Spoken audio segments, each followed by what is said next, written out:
Қайырлы күн, сіздер президент жанындағы әйелдер істері және отбасы демографиялық мәселелер жөніндегі ұлттық комиссияның ютубтағы ресми арнасындасыздар. Бүгін біздің талқылайтын тақырыбымыз ерекше балалар. Студиямыздың қонақтарымен өздеріңізді таныстыра кетейін. Белгілі журналист, ерекше баланың анасы Гүлбану Аниятқызы және қоғам белсендісі Бақыт Сыйла қоғамдық қорының директоры, сонымен қатар ерекше баланың анасы Пернеш Әбдікаримова. Студиямызға келгендеріңізге рахмет. Енді тақырыбымызды өріпте келет айтатын болсақ, елімізде жыл сайын ерекше балалардың саны артып келеді. Ерекше бала, ерекше күтімді, ерекше тәрбиені талап етеді. Сонымен қатар ерекше балалар, олар тек ата-аналардың ғана мәселесі емес, олар бүкіл мемлекетіміздің мәселесі, өйткені балалар ертең біздің еліміздің болашағы. Сондықтан да осы мәселе айналасында сіздердің кездесіп жүрген қиыншылықтарыңызбен бөліссеңіздер, сонымен қатар мемлекет тарапынан қандай жұмыстар атқарылу керек, немесе қандай тұстарда жұмысқа басымдық беру керек, сол туралы айтып кетсек. Гүлбану, өзіңізден бастасақ, менің білуімше сіз ерекше баланы тәрбиелей отырып жұмыс істейсіз. Жұмыс істеп, ақша тауып, және балаларды да асырап, жанұяны да бәрін бірге алып жүресіз. Осы күшіңіз қалай жетеді осының бәріне? Күшіңіз, энергияңыз, уақытыңыз, сол туралы айтып берсеңіз. Рахмет. Енді ерекше бала өмірге келгеннен кейін, сол отбасының, ол ананың өмірі 180 градусқа өзгеріп кетеді деп айтуға болады. Орысша айтады ғой, до и после деп. Егер сен бұрын мықты болсаң, одан да мықты, одан да төзімді, одан да сабырлы, одан да күшті болу керексің. Енді ерекше бала өмірге келгеннен кейін, оған өзіңіз айтпақшы, ерекше балаға ерекше күтім, ерекше жағдайлар қажет, және көп ақшаны талап етеді. Ол ең бірінші қажет көмек. Сондықтан енді барынша мен осы бірінші баламмен 9 айында жұмысқа шығып кетсем, бала күтуші жалдап, бұл баламен мен 3 жасына шейін отырдым декретте. Өйткені баламның сәл-пәл болсын кішкене бала күтушісіне көнетіндей жағдайға жеткізуім керек болды да, одан кейін ары қаратай жұмысқа шықтым.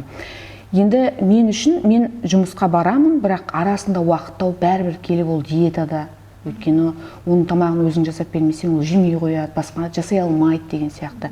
Жүгіресің, көбірек ақша табу керек боласың. 24-те 7 жұмыс істейсің ғой. Енді Құдай саған соншалықты күш береді. Білмеймін оның қайдан келетінін. Сен ғажайыпты күтіп отпайсың, сен қимылдау керексің, әрекет ету керексің. Оны 365 күн реабилитацияға тасисың. Өйткені реабилитация тоқтап қалса, баланың дамуы тоқтап қалмайды, керісінше артқа кетіп қалады. Мен байқаймын да, мысалға 1-2 апта айналыспай қалсаң, ауырып қалса, орысша айтқанда откат дейміз ғой, артқа кетіп қалады. Сондықтан мен оны жылдың 365 күні реабилитацияға тасимын. Реабилитацияның ішіндегі тегін апарамын, ақылысын апарамын, әйтеуір жол тауып, соның бәрін істеймін. Кейбір кезде өзіме таңғаламын, осының бәріне мен қалай үлгерем деп. Білмеймін, бір Құдай өз күш беретін шығар. Мотивация деген сол ерекше бала. Жаңа реабилитация туралы айтып кеттіңіз. Мемлекет тарапынан осы ерекше балаларға, олардың реабилитациясына, күтіміне, медициналық көмекке қаншалықты көмек қаражат бөліне ма? Бөлінсе қаншалықты бөлінеді? Ол жеткілікті ма мысалға бір балаға? Менің балам енді 1 жасында ерекше бала деген диагноз қойып, куәлік берді ғой, 16 жасқа шейінгі мүгедектігі бар бала деген. Сол бойынша ИПР дейді, индивидуальная программа дейді ғой, енді соған жеке. Сол бағдарламасы бойынша мен балама жәрдемақы беріледі.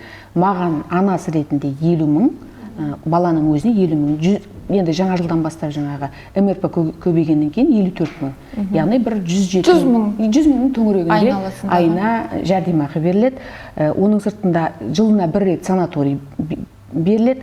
Одан кейін 730 дана подгузник дейміз ғой. жөргек беріледі, содан кейін жаңағы очиститель кожи дейді ғой, енді бала өзі әлі 4 жаста болса да горшокқа бара алмайтындықтан оған сол денесін тазалайтын 12 дана беріледі. Енді бұл жерде менің айтқым келетіні, ол 100 000 деген айына білесіз, қазір бәрі қымбаттап жатқан заманда. Мысалға бәрі қымбат заманда ол 100 000 деген түк емес. Ол тек қана жаңағы 720 подгузник жетпейді ғой, үлкен бала 4 жастағы балаға. Түніне біреу екеу кетсе, күндізгі 3-4 керек болады. Ол 720-сы бір 2 айды, 2 айда жабатын шығар, 2 айда таусылып қалады. Қалған білесіз, подгузниктің бағасын білесіз, ол бала диетада. Оның диета болғанда жаңағы глютенсіз, лактозасыз, ешқандай жаңағы зиянды тамақтар жеуге болмайды. Ол қызыл етті қорыталмайды оның асқазаны. Сондықтан ол индейка дейміз ғой, индейка, күркетауықтың еті, ақ ет, қызыл балық, ақ балық жейді. Оның бағаларын білесіз қазір, қандай екен. Ол киноа дейміз, басмати күріш дейміз, зеленый гречка дейміз. Глютенсіз, сондай крупалар жейді, олардың бағасын тағы білесіз. Яғни оның бәрін май қосатын, жаңағы химай, авокадо май дейді. Енді оның бәрін мен оқымаған маман болдым да, нутрициолог болдым. Соның бәрін мысалы мен білмеген едім да, осы қызым дүниеге келгеннен кейін, оны диетаға отырғызғаннан кейін мен оның бәрін білдім. Яғни мен айына тек қана тамағына мен оның 200 000 ақша жұмсаймын. Бір баланың тамағына. Қосымша оның үнемі ішу керек, омега витамин, жаңа қосымша миына қажетті жаңағы ішектерін үнемі жақсартып отыру үшін пробиотиктар бәрін тапсырыспен аптекадан барып аласың, бағасы деген сұмдық. Оның сыртында ең балаға қажетті нәрсе ішкі организм жаңағы диетамен жөндеудің витаминін бердің. Енді менің баламның диагнозы микроцефалия деген диагноз болғаннан кейін, оның қазақша түсіндірмесі миы кішкентай. Оған 365 күн реабилитация керек дедім ғой, реабилитация керек. Мемлекеттен бізде мынау Тұрандағы республикалық балалар оңалту орталығы бар. Оған кезекпен жылына бір рет беріледі. Ал менің осы балам дүниеге келгенде 4,5 жасқа келді, әлі бір кезегі келген жоқ. Сенесіз бе? Кезекке тұрдыңыз, кезек әлі келген жоқ. Кезекке тұрдым 1 жасында, әлі бір кезек келген жоқ. Әлі бір келген жоқ кезеге. Бұл еліміздің астанасындағы жағдай. Ол жерге жоқ, бүкіл аймақтардың бәрінен келеді кезекпен. Яғни астанадан да қатысу керек, кезегі келген жоқ. Ол бір. Содан кейін жаңағы әлеуметтік қызметкер береді. Сол әлеуметтік қызметкер беретін орталықтан жылына 2 рет 2 апталық реабилитация беріледі. Одан кейін ол жылына 2 рет, 2 апта өзіңіз ойлаңыз.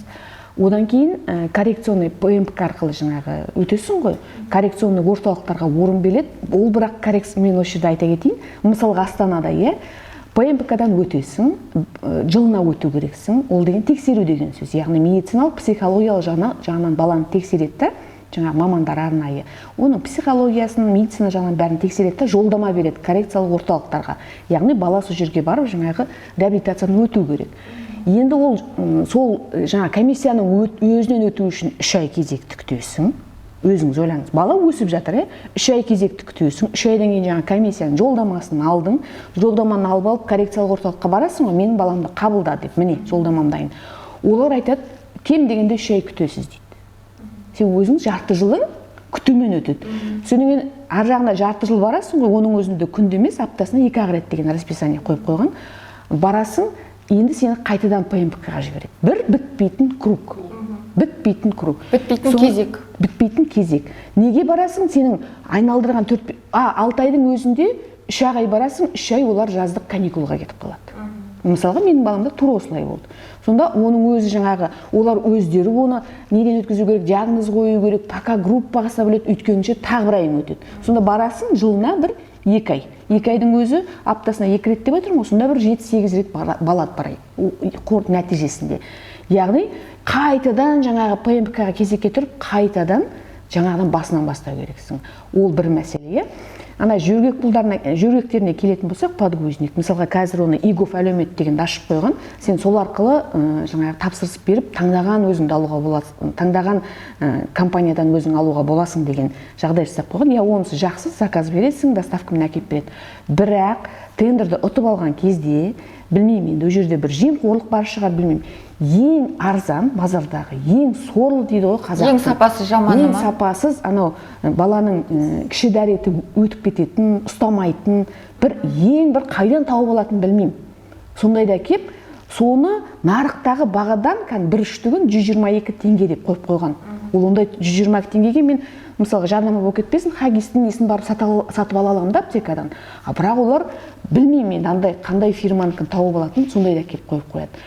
Санаторияға келетін болсақ, мемлекеттің көмегі деп жатырмыз ғой. Мысалға менің балама жыл сайын 1 жасынан бастап келіп 3 рет санаторий берілді. Ол сол әлеуметтік ЕГОВта тұрады, тапсырыс беріп мен Ақмола облысына Бурабайға барып 2 аптаға жатуыма болады.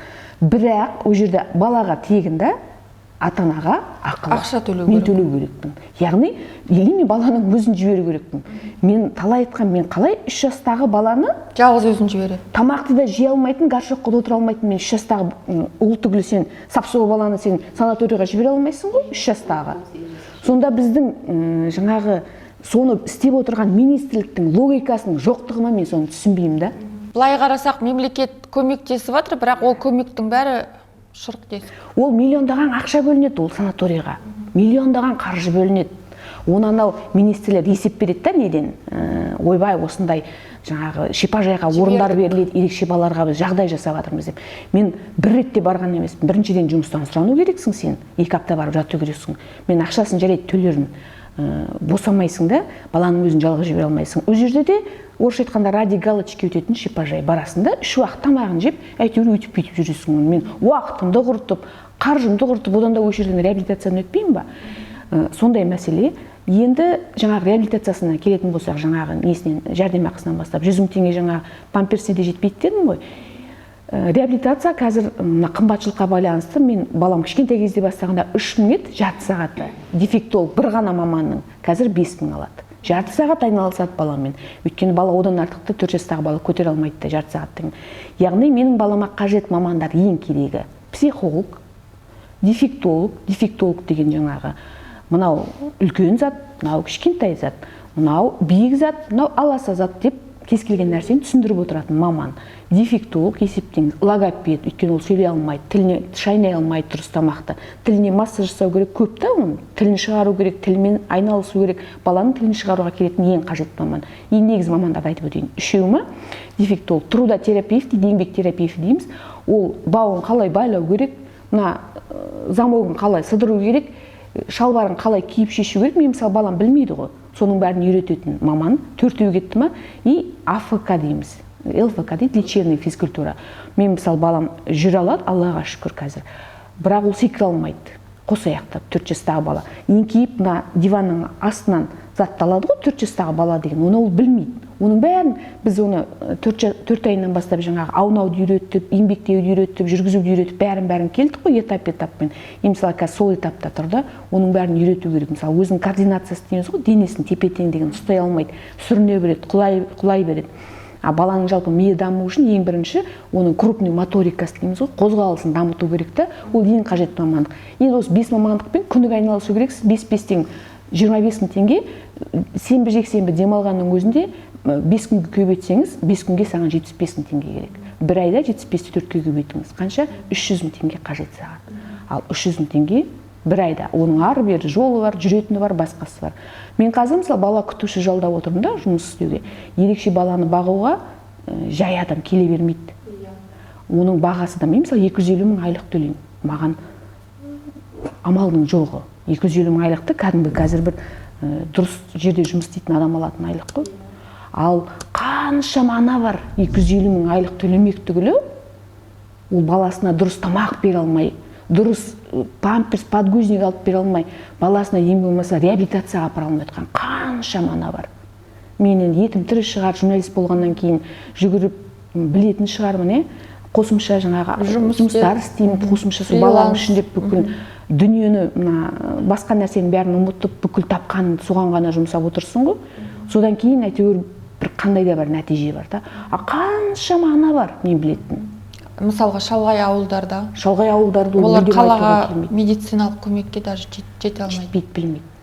Вот мен бір баланың төңірегіндегі міне мемлекеттің көмегін өзіңіз есептей беріңіз, көре беріңіз, осындай. Жоқ деп айта алмайсың, бар, бірақ барынан жоғы. Барынан жоғы. Өтірік та, ар жағының бәрі өтірік.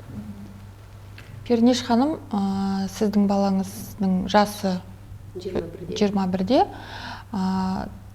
Жасы үлкен бала, ерекше баланы күту, бағу, қарау айырмашылықтары бар ма? Гүлбану ханымның айтып өткенінен.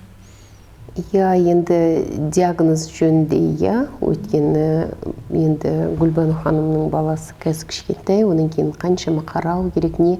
Енді менің ұлым үлкен, ересек, бірақ мысалы өзін алып жүру, өзіне өзі жауап беру деген сияқты. Енді бізде кішкентай кезімізде 6,5 жасымызда күйіп қалып, содан өзінің жасынан олардан алға қарай алғыр болып өзі солай ашылып келе жатқан бала күйіп қалғаннан кейін кем сөйлейтін болды. Одан кейін бізді аутист деген қазір бір өте тренд болды ғой, мода десек болады. Сол аутист деген бізге нені берді, диагнозды. Соныменен, әрине айырмашылығы бар, өйткені ол енді әрине өзін алып жүре алады, бірақ қандай сыртқа өйткені жеке шықпайды. Мен оны кішкентай кезінен 6 жасынан өзім жаныма байлап алдым десем болады, өйткені бір жағынан көп заңды жолын білгенің жақсылығы да, оның жаңағы жамандығы да бар деп айтсам болады. Одан кейін ол баламен жаңағы тура Гүлбанудың айтқандай дефектолог, логопед деп тіліміз болған болса да, сайрап тұрған болса да, сөйлемей қалғаннан кейін соны біз шығаруға тырыстық. Енді қазір ол сөйлейді, аса баяғыдай суырылып салып сөйлеп тұрған жоқ, бірақ дегенмен өзін еркін сезе алмайды, өйткені баяғыдан жаңағы жаныма бұзаудай байлап алып, ары ертіп, бер ертіп, жолын көрсетіп, қайда барып, қайда тұру керек екенін, не істеу керегіне дейін айтып отқаннан кейін, бір жағынан біздің осы аналардың балдарды өзіміздің жанымызға бір тәуенді қылып аламыз десек те болады. Мысалы, бір жағы жақсы болса, бір жағы жаман. Сонымен осы сіздердің хабарларыңызды пайдалана отырып, аналарға да айтар едім, басымнан өткен нәрсемді, сіздер балаға еркіндік беріп, өзінің жолын басқа тағда ісін білу үшін іс-әрекеттерін алдына түсіп дөңгеленіп емес, артынан шамалы бақылап, оған еркіндік бергеніміз дұрыс болады. Дәл қазір мен осындай неге келіп отырмын, мен шешімге. Өйткені жаңағы біз балдарымыз соншалықты жақсы көргендігімізден біз оларды аяп, бір жағынан өзімізде оларға соны көмектесеміз, ары қарай мүгедектігінен арылмасуына. Сіз қоғамдық жұмыстармен айналысасыз, осы саладағы, жалпы осы салада жүрген тұлға болғаннан кейін, жалпы елімізде жағдай қандай екенін жақсы білесіз, сол туралы айтып берсеңіз.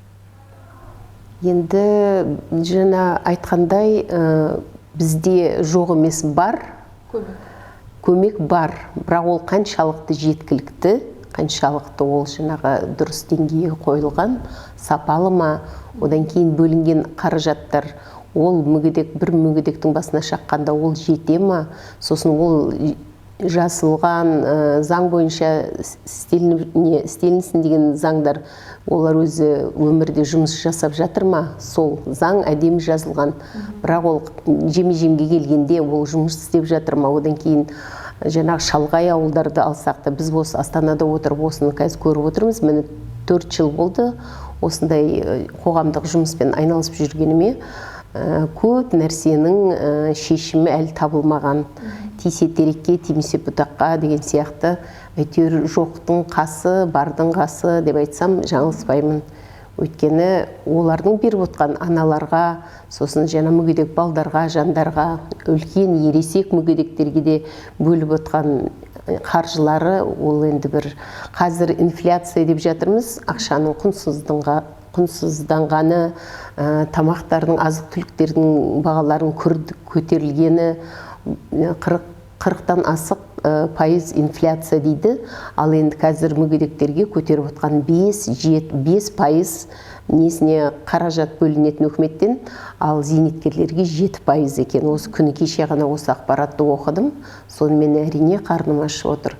халыққа бұл жағдайды жасамай біз мүгедектігімізден арылмаймыз. Егер де бізге сапалы көмек, жаңағы оңалту іс-шаралары деңгейінде болып жатқан болса, көп балдарды мүгедектіктен мысалы кішкентай кезінен соны шығаруға болады. Негізінде балалармен, осы ерекше балалармен кішкентайынан, сәби кезінен бастап айналысып реабилитация жасаса, олар өсе келе кәдімгі толыққанды өз беттерінше өмір сүріп, өздерімен жаңағы өз беттерімен оқып, жұмыс істеп, кейін семья құруларына болады, толыққанды өмір сүріп. Иә, мысалы менің міне өзімнің өз басымдағын айтып отқаным, мысалы мен жұмыстың барлығын жиыстырып қойып, сол ұлыммен осы 6,5 жасынан бастап, сол баламен бүкіл жаңа дефектолог, логопедик, психолог, бүкіл мамандарды, невропатологтарды шарладық, шетелді де, Украина, Ресейді де.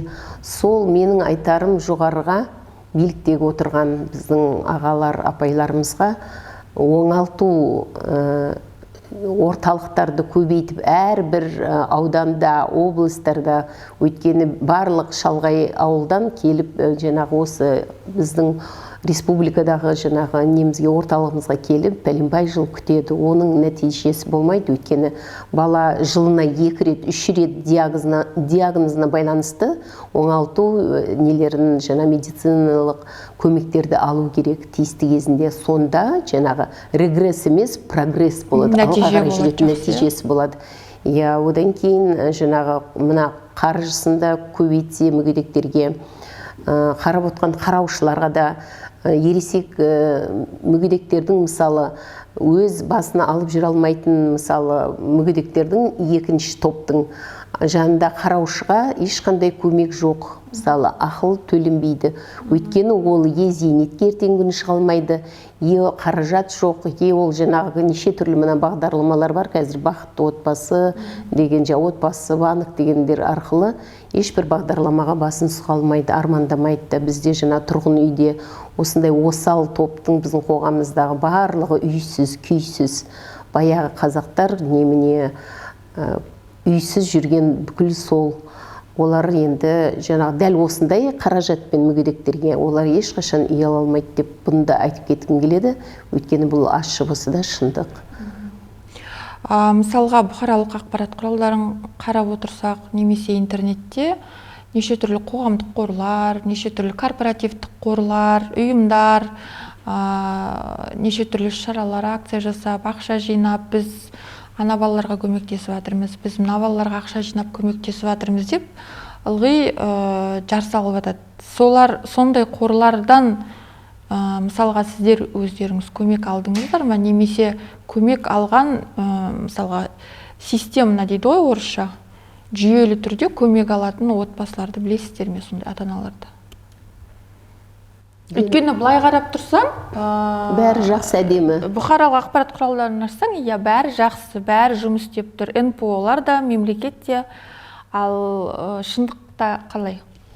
Енді ол біздің мына қанша қазір біздің республикамыз бойынша мүгедек адамдардың барын санын алып шаққанда, ол көрсетілген көмек кәдімгі бір тамшы судай болады. Ол көмек ылғи да жаңағы системны демекші, жаңағы ылғи сол жүйелі, ылғи сол көмек көрсетіліп тұру керек. Өткен мүгедекке ол ылғи да керек, ол көмек. Оңалту болсын, немесе қаржылай көмек болсын. Өткені ол мүгедегіміздің қарны аш болса, көңіл күйі жоқ, жататын жері, тұратын жерінің барлығы сыз, немесе жаңа жердің астында цокольный этаж демекші, астындағы баяғы күрке үйлер сияқты, немесе темір гараждарда тұратын адамдар болса, ол жерде біз қандай инвалидтің өзінің инвалидтігінен шыққан нені күте аламыз.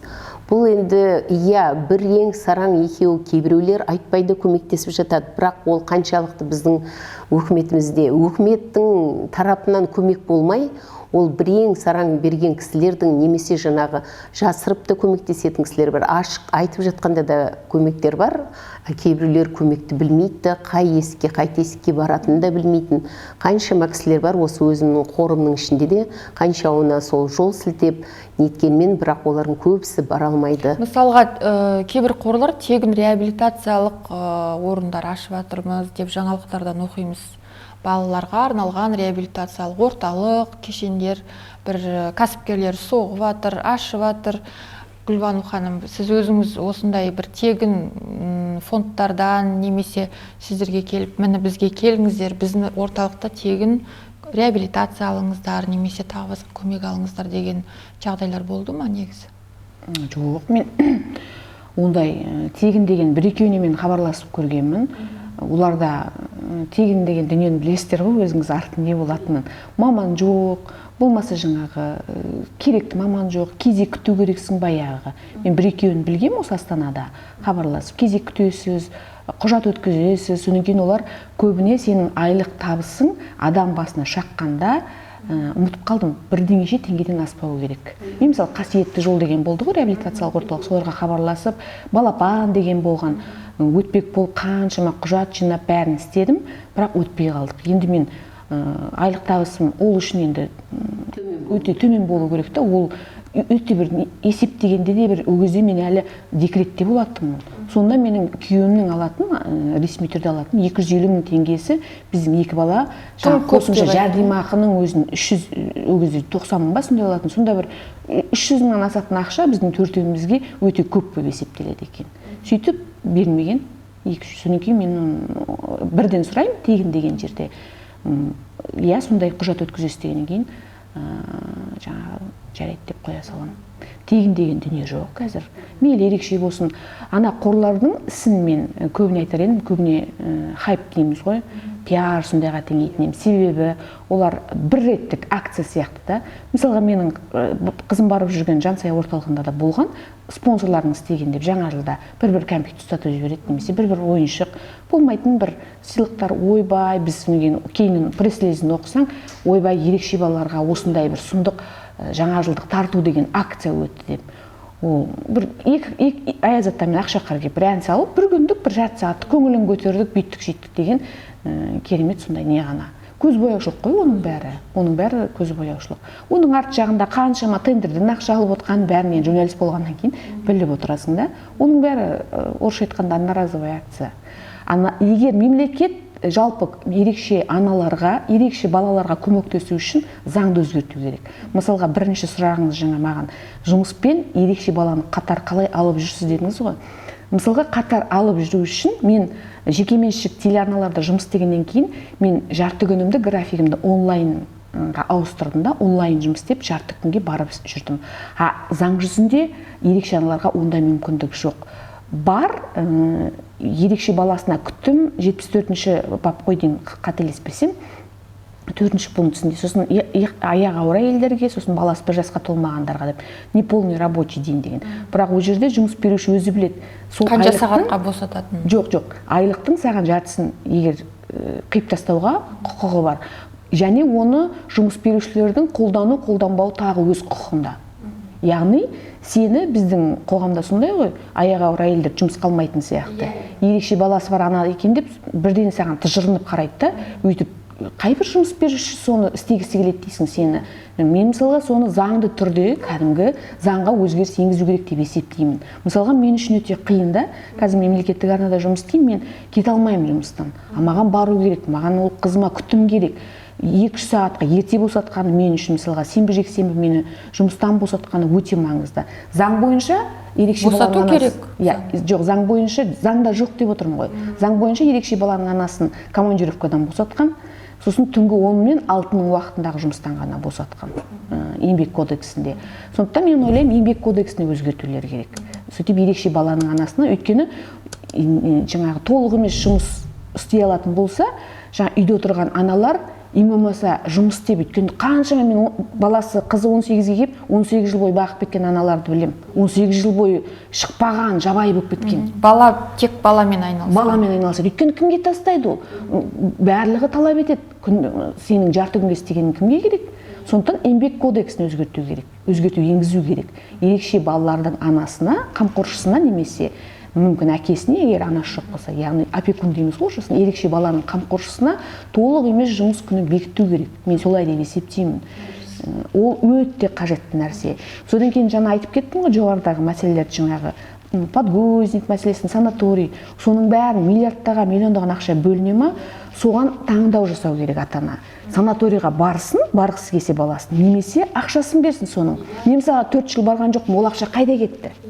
А мен сияқты бармаған қанша ата-ана бар. Ол бөлінді ғой мемлекеттен. Ол ақша қайда? Біреу игеріп алды ғой ол ақша. Иә, ол игерілді. Игерілді ол ақша. Мен мысалға есебін көргім келеді. Демек, әлеумет егов арқылы немесе сен сол ақшаны өзің аласың, немесе сен барасың. Таңдау беру керек та, ақыры миллиондар бөлінген екен. Подгузникті де мынаны осындай тауарды алсаң да аласың, алмасаң да аласың деген әңгіме жоқ. Компанияны таңдауға берген ғой, белгілі. Яғни одан да ақшасын берсін сол. Мен айтып отырмын ғой, сол 122 теңгеге ананың бір сапасыз, ең бір сапалысын барып сатып аласың. Сол ақшаға мен сапалысын, тура сол мемлекет берген ақшаға мен сапалы өзіме жаңа подгузник сатып ала аламын. Сол сияқты жаңағы нені де очиститель кожи дейді ғой, теріні тазалайтын. Ол мүлдем пайдалануға келмейтін дүние. Мен талай рет басқаларға таратып жібергенмін. Содан кейін бұл кісілердің бір негізінде бір корзина дейді ғой, несі тегін тамақ па, сондай беретін продукты. Продуктовый корзина дегені бар. Ол енді Құдай кесірінен сақтасын. Білмеймін, осы ең бір өсімдік май дейміз ғой, соның да бір ең бір арзанын тауып алады да, 1 килограмм картошка, 1 килограмм пияз ішінде, сосын 1 килограмм күріш пен 1 килограмм макарон. Соны атын дардай қылып, кейін мен журналистпен ақпаратын оқимын. Бәленбай ерекше балаға, бәленбай азық түлік тегін таратылды деген. Ол бала, ол азық түлікті жеуіне де болмайтын шығар медициналық тұрғыдан. Бізде, жалпы осы елімізде, мен осы ерекше баланың анасы болғалы 4 жылдың ішінде ұққаным, бізде сапсау балалардың өзіне жағдай жоқ қой негізінде. Мүлдем жағдай жасалмаған. Біздің шетелмен салыстыруға мүмкін емес, келмейді. Ал балабақша мәселесі, мысалға мен 4 жастағы қызыма, ол мүлдем бөлек әңгіме. Мысалға, коррекциялық орталықтардан басқа мен оны балабақшаға бере алмаймын. Оны беру үшін маған ПМК-дан рұқсат керек. А оны олар бермейді, маған айтады, психиатрический неден өтіп келіңіз дейді. Яғни мен балам ақыл есі киім деген қағаз алу керекпін да, содан кейін барып сондай балалардың ортасына қоса аламын. Өзіңіз ойлаңызшы. А менің балам соншалықты ақыл есі кем емес қой, ол бәрін түсінеді. А мен қалай оны апарып сондай балаларға қосып қоямын? Яғни менің баламды, сенің балаң тек солармен ғана балабақшаға бара алады деп бөледі да. Аз кәдімгі мысалы мен балам кәдімгі есіктің алдында сап-сау балалармен ойнап жүр. А неге мен өзімнің баламды инклюзивный дейміз ғой, сондай балабақша ашып соған мен қоса алмаймын? Өздері айтады, ең бірінші кезекте балаға социальный адаптация керек деп. Яғни бала ортамен, қоғаммен араласып үйрену керек. Ал олар үйренуге мемлекеттен мүлдем жағдай жоқ. Бар жекеменшік орталықтар ашып қойған. Бәленбай для детей ЗПР, ЗР, РАС деп жазып қойған. Ол жерде кілең сондай задержкасымен балалар бар, сондайларға. Олардың бағасы 150 мыңнан 250 мыңға дейін айына. Ол жерде ол бөлек әңгіме. Талай естіп жатырсыздар ғой, иә? Ол жерде бұқаралық ақпарат құралдарынан да көріп жатырмыз. Иә, жаңағы камераға түсіп қалған оларға деген, өйткені ондай баламен жұмыс істеу өте қиын да. Мен мысалға қызыма жүр тұр тамақ ішесің деп айта салғанда ол ұқпайды. Ол өздігінен менің қарным ашты, или болмаса мен 4 жастан асады, мен су ішемін деп айта алмайды. Ол жаңағы бұтына киіп қалған памперске үлкен дәретке отырып қойса да бала жеркену керек қой, келіп айту керек. Ол жүре береді. Оны 2 сағат ауыстырмаса, 2 сағат сонымен апарып ұйықтата салса, нянясы мысалға, ол ұйықтай береді сонымен. Ол сондай адамда, аға сен қалай анандай ұрып соғатын сондай қарым-қатынас жасайтын жаңағы частный дейміз, осы жерге сен бересің ондай баланы. 20-30 балаға бір няня қарайтын жерде. Менің жалғыз няням азаннан кешке сонымен айналысады. Оны қарау керексің, әрбір несін. Ол бар бірдеңені жей салуы мүмкін, жұта салуы мүмкін. Мысалға ше.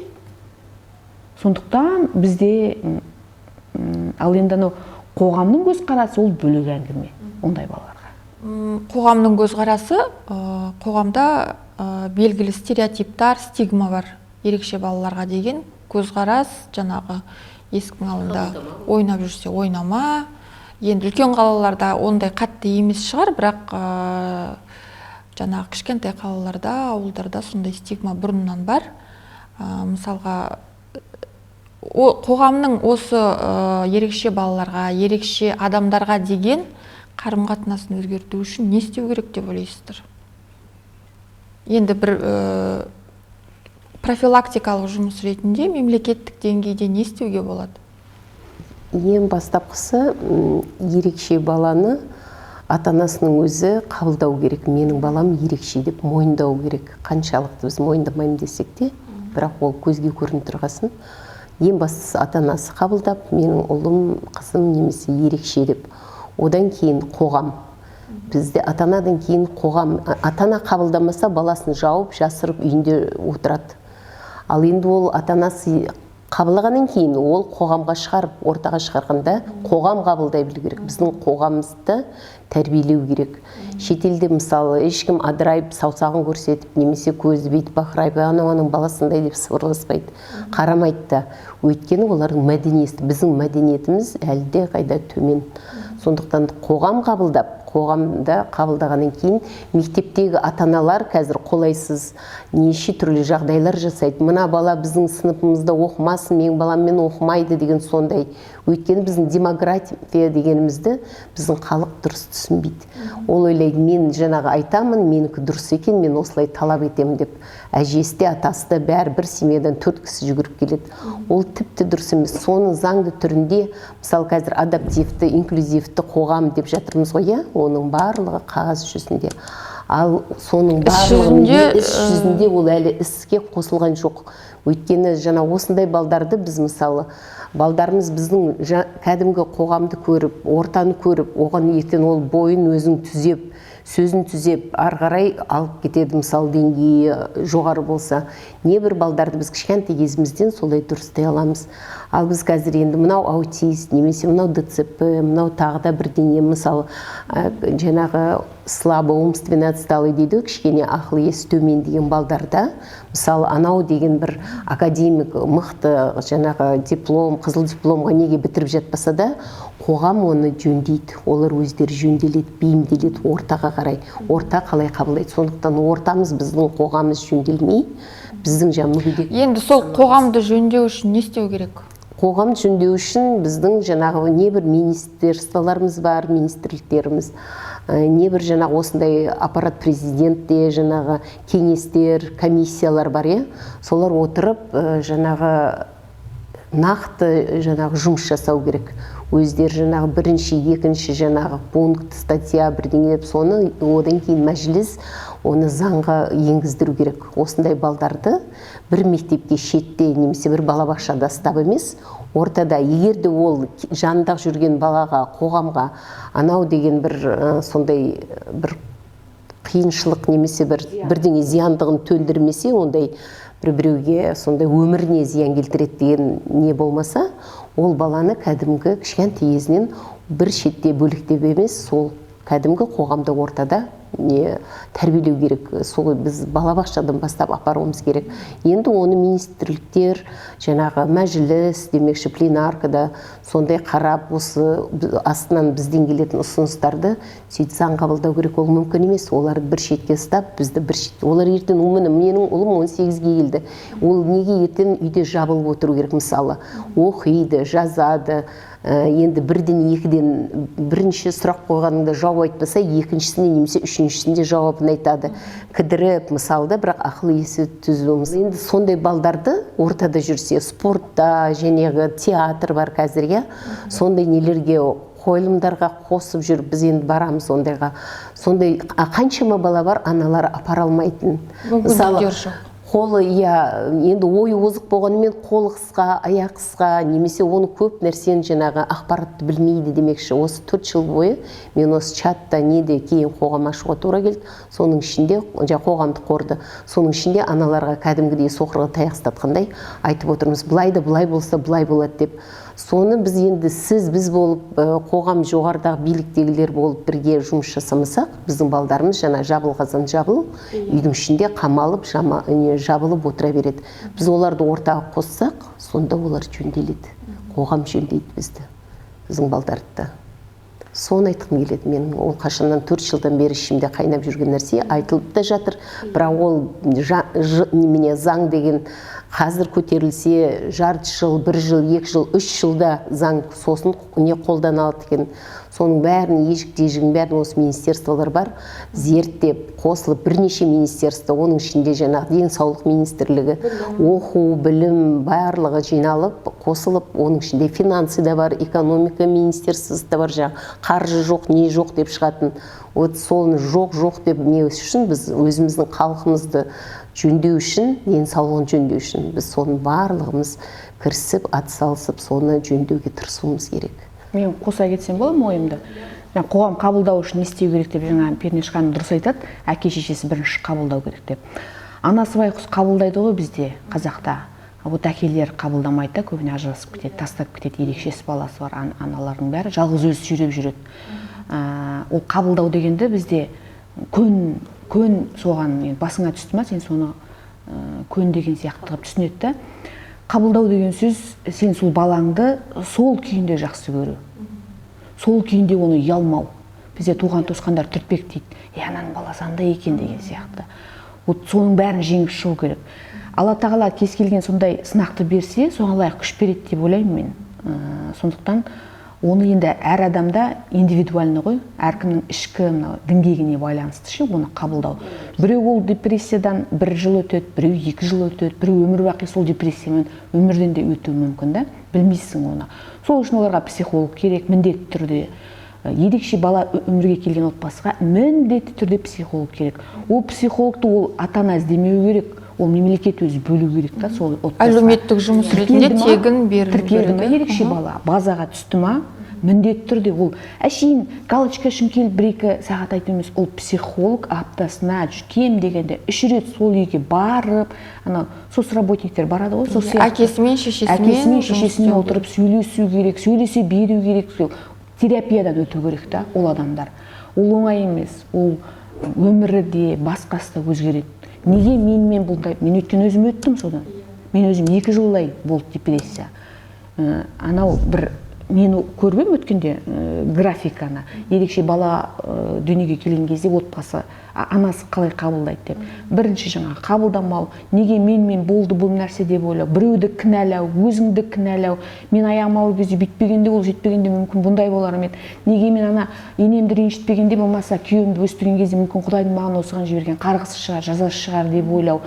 Одан кейін баланы айыптау, өзіңді айыптау, басқаны айыптау, әкесін айыптау, оның тұқым тұғиянын айыптау, мүмкін мен күйеуім семей жақтан, мүмкін экологиясы дұрыс емес, содан болып қалды ма деп. Енді адам болғасын ойға шектеу жоқ қой, келе береді да түрлі ойлар. Одан кейін барып отрицание дейміз ғой, қабылдамау. Неге мен сонда өмір бақи өстіп жүрем ба не, мен өмір бақи өстіп осымен жүрем ба не, мысалға дәрігерлерде бізде не жоқ қой, ДЦП болады, балам овощ болады деген неше түрлі сөздерді естіген кезде, сонда мен біттім ане осымен өмірім. Мен деген қоғамда жарқырап жүрген адам едім ғой, мен қазір осындай болып қалдым ба не, мен өстіп бүйтіп отырған ба деген сияқты неше түрлі келеді. Өзіңді ойлайсың, балаңды ойлайсың, ол көп та, сондықтан терапиядан өту керек. Одан кейін барып жаңағы ажыраспауына отбасының.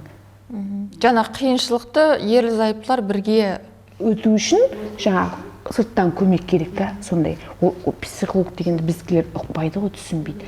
Келіп, сөйтіп ата-анасы қабылдап баланы сол күйінде жүре алмаса, жүре алмаған күйінде, ақыл есі кем болса, ақыл есі кем болған күйінде, бет-ауыз тырысып қалса, сол күйінде жақсы көре білу керек та. Сол күйінде қабылдап, оны ұялмай, сол арбасын көшеге шығарып, қонаққа апарып бірге. Менің көршім бар, кеш қараңғы батқанда баласын коляскамен, біз 1-ші қабатта тұрамыз ғой, тура қасында не бар да, коляскамен түседі, пандус, сумен түсіріп бара жатады. Сонда ол кімнен қорқады, кімнен намыстанады ол баланы. Ал әке-шешесі сөйтіп ұялып тұрған баланы, ол соның ішіне, жан дүниесіне соны сала береді. Бала сезеді ғой оны, міндетті түрде сезеді. Менің қызымда мысалға мақтанғандай болам, бірақ өзіме кейбір кезде шүкір деймін да, бәрі жақсы көреді, ерекше балаға ұқсамайды. Мынандай ауыр диагнозбен сіз мынаны қалай мұндайға жеткізгенсіз дейді. Себебі мен оның 3 айында маған диагнозын қойды ғой нақты. 1 ай депрессия болып ауырып жатқанда 4 айынан бастап мен оны жақсы көрген емес, мен реабилитациямен айналыстым. 4 айында. Оказывается, Айнұр Мырзаханова деген қасиетті жолдың сол кездегі директор бар, сіз танитын шығарсыз сол. Сол кісі өткенде көріп қалған кезде айтады, сен неге қызың жүрді білесің ба дейді. Сенің қызың алғаш мен сол кезде 4 айында сөгіс қалып барған кезде, мына аяқ қол тырысып ДЦП балалар бүйтіп тұрады ғой. Сөйтіп тұратын менің қызым кәдімгі ана екі аяғын бүйтіп аша алмайтынбыз. Кәдімгі екі аяғын ашу деген титтей 4 айлық бала деген шиміршек қой, бетке болып тұрады, ондай мүмкін емес болатын. Сол кезде сол ЛФК-ны жасай бердік қой, тоқтатпай. Егер сен сол кезде айналыспағанда сенің қызың ДЦП болатын еді дейді маған. Яғни мен кейбір кезде өзім бір қолдан жасалып алғандай боламын да. А біздің қазақтар қайтеді. Өй, ананың баласы 1,5 жасында жүрген. Іштен кетпейді, жүреді кейін дейді. Тілі шықпаса айтады. Анау жарайды, аяқ қол бүтін балалар бар ғой, аутист болып кеткен, тілі шықпаған. Ой, 3 жасынан кейін сайрап кеткен. Или болмаса аутисттің алғашқы белгілері болып жатқан балаларды мен таныстардан бірімен байқаймын. Ерке бұл. Анау жүгіріп кеп ойыншық тартып алып, домалай кететін жерге, кез келген жерге өзінің айтқанын істететін балалар бар, тіл жоқ, деп тұратын 3 жастан асқаннан кейін. Ата-анасы тревога болу керек. Дәрігерге апару керек міндетті түрде, тексерту керек невропатологқа. А біздің қазақ баяғы салынады да. А ол баланы кішкентай кезінде сен неғұрлым ерте бастасаң, ол соғұрлым икемге келеді. Мысалға сен 4 айында жаңағы ЛФК-ны бастасаң, ол 1 айда эффект беруі мүмкін да, а сен оны жүрмей, 1,5 жасына шейін жүрмей, аунай жатқан баланы апарып 1,5 жастан бастасаң, сенің оған жылдарың кетеді. А жүрмеген баланың интеллектісі бірге. Физикасы дамымаған баланың интеллектісі бірге тоқтайды. Қозғалысы бар баланың интеллектісі бірге дамиды. Менің осы оқымаған невролог, оқымаған маман болдық қой қазір, соның бәрін оқып мен не қылдым ғой. Сондай екен. Яғни крупный моторика дейді ғой, қозғалыста болған баланың да миы бірге дамиды екен. Яғни сен ертерек бастасаң, ұялмай, қазақбайшылыққа салынбай, кейбіреулер сол қабылдамайды ғой. Диагноз қойып берсе де, жоқ, менің балам сау деп мойындамайды. Мүмкін емес, қой, бұл бүйтіп кетеді деген сияқты. Сондықтан сөйтіп қабылдағаннан кейін барып, жаңағы Пернеш ханым айтпақшы, мен сұрақтан басқа нәрсеге ауытқып кеттім. Қоғам қабылдау үшін біздің қайтаң алып келмей, мемлекеттің қолында ғой, бізде конституция жазылған ғой, әр адамның құқығы теңдей деп. Яғни ол ерекше болып келген үшін өмірге оның кінәсі жоқ. Сондықтан ол егер кейбір аутист балалар бар, балаларын салып қалатын, сондай басқа балаларға зияны болмаса, енді ондай балаларда үйіне оқытуға тура келеді. Ол сол балалармен бірдей балабақшаға бару керек. Мүмкін оған қосымша маман тарту керек шығар. Сонда 2 ерекше бала бір топта болса, мүмкін бір адамды соларға қосымша көмекші ретінде қосу керек шығар, бір маманды. Балабақшаға да бірге бару керек деп есептеймін, и мектепке де. Және оны талап ету керек. Бір ата-ана менің ана ерекше баламен менің балам оқымайды екен дегенде біздікілер алға тартады да, әкемесін дейді. Мен талай естігем. Сенің балаң келмесін. Ерекше қылықтары бар екен. Болмайды. Менің балам соны қайталайтын болыпты деген сияқты. Ал мен қай мемлекетте дедім, Кореяда ма, ерекше балаларды туғаннан бастап үйретеді екен. Сондай адамдар бар екен, түсіндіріп отырады екен. Менің 6 жастағы қызым біледі ғой, ерекше адамдар бар екен, ерекше балалар бар екен. Неге менің 6 жастағы 5 жасынан ол 4 жасынан түсінетін? Яғни демек бүкіл бала түсінеді деген сөз, түсіндірсе. Бізде сол түсіндіру жоқ. Ананың баласы мүгедек екен ғой, құрсын жолама дейді, ол ауру. Құдай кімнің қашан баласын ешкімнің алдынан ешкім шыққан жоқ, оны бір Құдай ғана біледі. Сондықтан өйтіп, оған саусақ шықпайтып, көрсетіп, болмаса одан қашып, болмаса оған жоламаңдар деп, бірге оқымасын деп өйтіп айтуға негізі ешкімнің құқығы да, ешкімнің қақысы да жоқ. Ол барлық бала бірдей, бәрімізді бірдей жаратқан. Ешкімнен ешкім артық емес, ешкімнен ешкім мықты емес. Сондықтан сол заң жүзінде енгізілуі қажет. Сонда ғана біздің қоғам мүмкін сәл де болсын өзгерер. Көзқарасын өзгертеді. Семьялар жағы ажырасып кетеді демекші. Көбіне ер кісілер көтере алмайды оны, семьяны тастап кетеді. Соған жаңағы отбасы, демография деп отырсыз ғой, жаңағы аппарат президент. Солар жаңағы осыны көтеру керек. Өйткені бұл осындай балдары туылғанда, бұл жаңағы біз уже неде тұрады ғой, учетта, емханада. Солар уже бір-бірмен байланыста болып, сөйтіп сондай нені беріп, ақпаратты беріп отырып, сол адамдармен жанұясымен жұмыс жасау керек тікелей. Өйткені ер жігіттер көбісі көтере алмайды, сосын жаңағы тез сынады демекші, сол семья шашырап кетпес үшін, семья ажырасып кетпес үшін, ол балаға, әсіресе ерекше бала бар кезде, дені сау балаға да өте ауыр, әкесі жоқ кезде. сонда екеуі бірлесіп көтерсе осы ауыр нені баланың тезірек не оңалуы бірнеше пайызы соған ұпайы жаңағы көп болады деп айтсам не жаңылыспаймын. Сол психологтар да міндетті түрде керек. Психолог дені сау адамға керек. Әрбір мекемеде бірнеше психолог керек. Ерекше балалардың жаңағы тауқыметі, күтімі, уайымы барлығы аналардың бірінші ретте аналардың мойнына жүктеледі. Қазақстанда сіздер сияқты біздің осы бағдарламамызды көріп жатқан ерекше балалардың аналарына қандай кеңес берер едіңіздер? Енді ең бастысы өзі әйел кісі бір қолымен бесік тербетсе, бір қолымен елді тербетеді дейді ғой. Енді аналар олар ошақ қасында қашанда бала шағасымен мүмкіндігі бар болса да, мүмкіндігі жоқ болса да баласына жағдай жасауға тырысады. Сондықтан аналарға айтатыным ең бастысы ешқашан мойымау керек. Бұл енді Алланың салғаны шығар дейміз, бірақ Аллаға ысырып қоятын ештеме жоқ. Біз қашанда міне Гүлбану ханым айтты жеңілде жақсы. Несін үмітін үзбей, жаңағы бір күн болса да өзі мыжғылап отырса да, немесе мамандарға апарып отырса да, баласын сол неден шығаруға тырысу керек. Одан кейін мамандарға. Оларға айтатыным қашанда ізденісте болу керек. Өз құқықтарын білу керек. Қай жерде не оларға қандай мүмкіндігі бар екен. Одан кейін жаңағы балдарын, басқа балдарында сол баласының ерекше екенін, туған туысқандарына да сондай екенін айта отырып, дұрыс көзқарастарын жөндеуге тырысу керек. Өйткені қашанда бәрібір ол бізге байланысты. Егер де бізде жылап ыстықтап отырсақ, ешкімде біздің балдарымызды қабылдамайды да, мойындамайды. Сосын өздерінің құқықтарын біліп, барар жаңағы тауын, басар жерін біліп, не айтып, не талап ететінін де білу керек. Ең бастысы біздің аналарымыз жаңағы деңгейлері жоғары, өздері өмірлік білім болу керекті, бір диплом емес.